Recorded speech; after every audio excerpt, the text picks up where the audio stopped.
मंच पे विराजमान आज हमारे बीच आज के मुख्य अतिथि मोहतरमा डॉक्टर नीतू नवनीत जी, जो लोक गायिका के लिए पूरे देश में जानी जाती हैं और वर्तमान रूप से ये ब्रांड एम्बेसडर है नगर निगम की। इनको किसी परीक्षा की जरूरत नहीं है और इनकी हिंदी भी बड़ी स्पष्ट है और बहुत ही प्रभावशाली है। मंच पे विराजमान स्वाति सिन्हा मैडम भी जो एक अच्छा कविता सुनाई कि हिंदी स्वस्फूर्त होना चाहिए, इसमें किसी दूसरे से ऊर्जा प्राप्त कर उनको गतिमान नहीं होने की जरूरत है। सबसे पहले मैं डॉक्टर नीतू नवनीत मैम का शुक्रिया अदा करना चाहूँगा कि उन्होंने गोपाल सिंह नेपाली की जो कविता सुनाई खुशहाल गर्भित की, बहुत ओत थी अपने बातों से, अपने शब्दों से, अपने अर्थों से।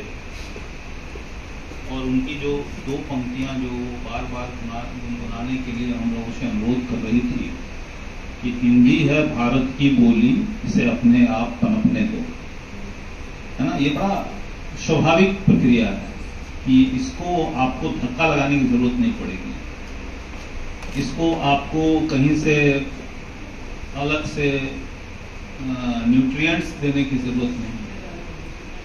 इसका इतना बड़ा डोमेन है, इतना बड़ा एरिया है कि अगर इसको आप बोलेंगे कि भाई आप इनकी थोड़ी मदद कर दीजिए, तो ये अपने आप में हिंदी के प्रति हिंदी की भावना के प्रति उतनी संवेदनशीलता नहीं होगी, क्योंकि ये बहुत सबल है। और उनकी जो दूसरी पंक्ति थी, हर मीरा को मोहन का वंदन करने दो, तो यहाँ मीरा से तात्पर्य है प्रादेशिक भाषाएं और मोहन से तात्पर्य है हमारी हिंदी भाषा। तो ये बड़ा अच्छा कंपैरिजन है कि हर भाषा को मोहन से जोड़ना होगा और जोड़ने के बाद भी उसमें संपूर्णता आएगी। तो हिंदी दिवस, पता नहीं, मैं हमेशा बोलता हूं कि हिंदी दिवस ये मनाने की जरूरत क्यों पड़ती है। ये ऐसा लगता है कि जैसे हम कुछ अस्वस्थ हो गए हैं और चिकित्सक के पास जाने की जरूरत पड़ रही है। बड़ी स्पष्ट शब्दों में मैं कह रहा हूं, ऐसा होना नहीं चाहिए। हिंदी सतत है, अनवरत है, लगातार है। इसमें 10 दिन तक हम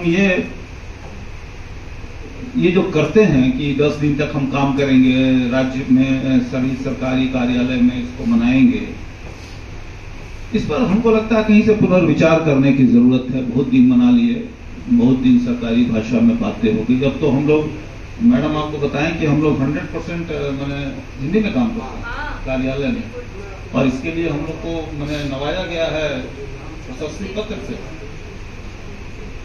तो लेकिन फिर भी चूंकि जैसे दुर्गा पूजा आता है साल में, दीपावली आता है साल में, तो उसी तरह से हिंदी को भी एक नव स्फूर्ति जागृत करने के लिए साल में ये आता है और इसकी वंदन होनी चाहिए। इस पर मैं थोड़ा सा आपको एक बात, मैं कविता रामधारी सिंह दिनकर की आपके सामने रखना चाहूंगा। और रामधारी सिंह दिनकर बड़ी जोशपूर्ण कविता लिखते थे, अंदर से आदमी उद्विग्न हो जाता था। और उनको मैं बड़ा अपना श्रद्धेय मानता हूँ, बड़ा अपना आदर्श मानता हूँ कि वो अपनी बातों को, अपनी भावनाओं को जो स्वाभाविक रूप से डालते थे, वो समझ में नहीं आता था कि इतनी साधारण रूप से कैसे डाल देते थे वो भाषा। तो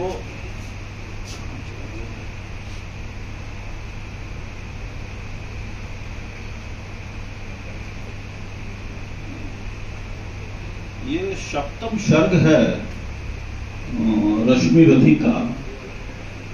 जब भुजाएं फड़क रही थी युद्ध भूमि में जाने के लिए, तो भुजा का थाह पाना चाहता हूं।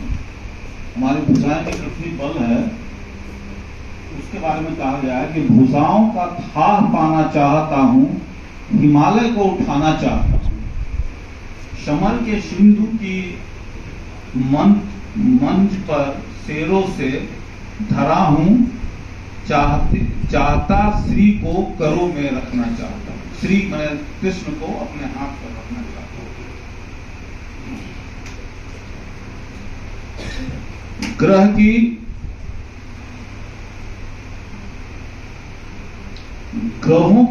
ग्रहों को खींच लाना चाहता हूं, हथेली पर नचाना चाहता हूं, मचलना चाहता हूं धार पर मैं, हंसा हूं चाहता अंगार पर मैं, समूचा सिंधु पाना चाहता हूं, धधक कर आज जीना चाहता हूं, समय को बंद करके एक क्षण में चमकना चाहता हूं, वो सघन में असंभव कल्पना साकार होगी, पुष्प की आज जय जयकार होगी, समर वो आज जो भी होगा वहीं पर, ना ऐसा हुआ पहले कभी धरा पर। चरण का भार लो, सिर पर संभालो, नियति को द्वितीय मस्तक झुला लो, चलो जिस भांति चलने